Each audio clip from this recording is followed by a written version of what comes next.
చిన్నప్పుడు అసలు మనం వినాయక చవితి అంటే బుక్స్ అన్నిటికి ఓం, స్వస్తిక్ అవన్నీ రాసి దేవుని దగ్గర పెట్టి పూజ చేస్తాం గదా! అయితే మాకిప్పుడు ఎడ్యుకేషన్ అయిపోయింది గాబట్టి జాబ్ ఇంకా యూట్యూబ్ ఇదే మన ప్రొఫెషన్ గాబట్టి నేను ల్యాప్‌టాప్స్ నా ఆఫీస్ ల్యాప్‌టాప్ ఇంకా నా పర్సనల్ ల్యాప్‌టాప్ 2 పెట్టుకున్నా వినాయకుడి దగ్గర. ఆహ్, వినాయకుడు మీకు, మీ కుటుంబ సభ్యులందరికీ మీరు కోరుకున్నవన్నీ నెరవేరాలని జెప్పి మనస్ఫూర్తిగా కోరుకుంటున్నా. ఈ వీడియోలో నేను మొత్తం వినాయక చవితి ఎట్లా సెలబ్రేట్ చేసుకుంటున్నా, ముందు వినాయక చవితి ముందు నా ప్రిపరేషన్స్ ఎట్లున్నాయి, అవన్నీ చూద్దాము. కంప్లీట్‌గా స్కిప్ చేయకుండా వీడియో చూడండి. ఇది వినాయక చవితి ముందు రోజు. సో వినాయక చవితి ముందు రోజు ఇంకా ఏ ఫెస్టివల్ వచ్చినా క్లీనింగ్ అయితే మస్ట్ కదా. సో వినాయక చవితి ముందు రోజు మొత్తం అంతా ప్రిపేర్ చేసుకుంటున్నా, ఎందుకంటే ప్రసాదాలు అవన్నీ చేస్తాం కదా కిచెన్లో. వంటబండ, స్టవ్ అవన్నీ నీట్గా క్లీన్ చేసుకుంటున్నాం. ఇంట్లో హస్బెండ్స్ హెల్ప్ చేస్తే పని అంతా ఈజీగా అయిపోతుంది. ఇక్కడ మా హస్బెండ్ డిష్ వాషర్లో అన్ని గిన్నెలు వేసేస్తున్నాడు.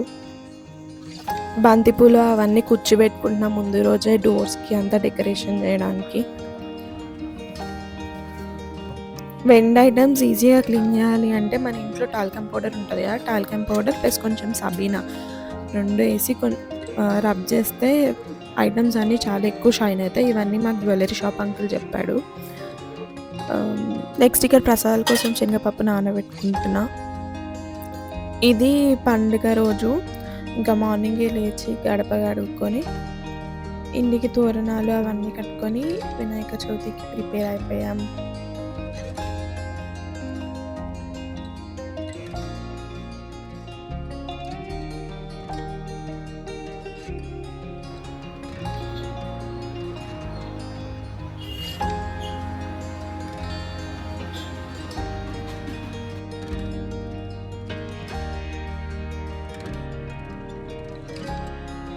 ఇక నేను డెకరేషన్ కోసం ఒక అట్టని రౌండ్గా కట్ చేసుకొని దాని తర్వాత తమలపాకులు పెట్టి స్టాప్లర్తో స్టాప్ చేసి డబల్ టేప్ పెట్టి ఫ్లవర్స్ పెట్టుకున్నా.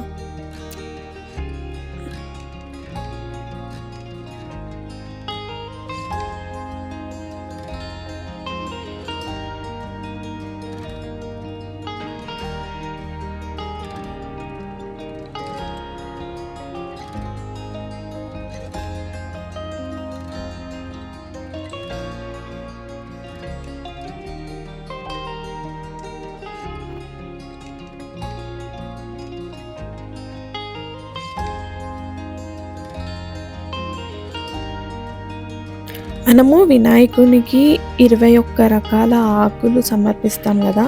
అసలు ఆ ఆకులు ఎందుకు వినాయకునికి సమర్పిస్తామో తెలుసా? సో ఆకులలో ఒక్కొక్క ఆకు ఒక్కొక్క శక్తులను కలిగి ఉంటుందంట. ప్రతి ఆకుకు ప్రత్యేకమైన శక్తి ఉంటుంది. మన పురాణాలు, వేదాలు మరియు గ్రంథాలు ఈ ఆకులను వినాయకుడికి సమర్పించడం ద్వారా పుణ్యఫలాలు లభిస్తాయని చెప్తాయి. అయితే మన సనాతన ధర్మంలో దేవతల పూజల్లో ఆకులు, పుష్పాలు మరియు ఫలాలను ఉపయోగించడం ఒక పరంపరంగా వస్తుంది కదా. నేచర్ మనకి చాలా ఇస్తుంది కదా, చెట్టులో ప్రతి ఒక్క భాగం మనకి యూజ్ అవుతుంది. సో ఈ విధంగా అన్న we should be thankful towards nature.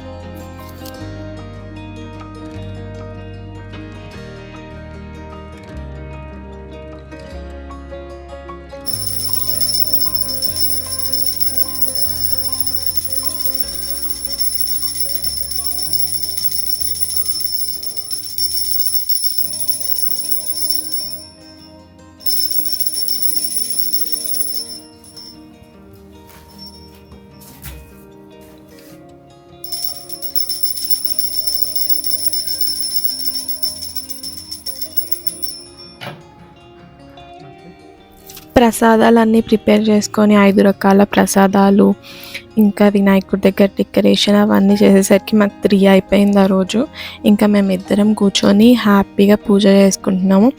అలా ఇద్దరం కూర్చొని పీస్ఫుల్గా పూజ చేసుకుంటూ ఉంటే అసలు ఎంత రిలీఫ్ ఉంటుందో, మైండ్ ఎంత రిలీఫ్ ఉంటుంది. స్ట్రెస్ బస్టర్ పూజ ఇలాంటివన్నీ. నేనైతే ఉండ్రాల పాయసం, కుడుములు, పులిహోర, దద్దోజనం, పరమాన్నం ఇలా 5 రకాల ప్రసాదాలు ప్రిపేర్ చేసుకొని దేవునికి సమర్పించేసుకున్నాం. జనరల్‌గా ఫెస్టివల్స్ అప్పుడు ఎంత పనుంటదో గదా! మేమైతే పెళ్లి అవ్వకముందు ఫెస్టివల్స్ వస్తే భయపడుతుండే పనెక్కువుంటదని జెప్పి. ఎ ఎంత పనున్నా, ఎంత చేసినా దాని తర్వాత లాస్ట్‌కి దేవునికి పీస్‌ఫుల్‌గా, రిలాక్స్‌డ్ మైండ్‌తో పూజ చేసుకుంటే అసలు ఆ కష్టమంతా మర్చిపోతాం.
ఏ ఫెస్టివల్స్ అయినా ఫోటో సెషన్ అయితే మ్యాండేటరీ. ఎందుకంటే మనం ఫెస్టివల్స్ అప్పుడే కొంచెం ట్రెడిషనల్‌గా రెడీ అయితాం కాబట్టి ఫోటోస్ అయితే మస్ట్. ఇక్కడ మేము ఇంకా కొన్ని ఫోటోస్ తీసుకొని ఎళ్లి లంచ్ చేసుకున్నాం.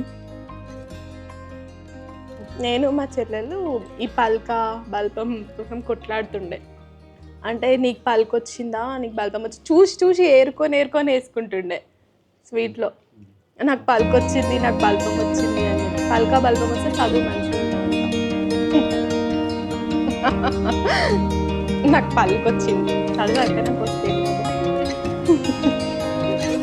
మేము ఉండాల పాయసంలో పలక, బల్పం, ఎలక, కుంకుమ పెట్టె ఇవన్నీ ఏసుకుంటాము.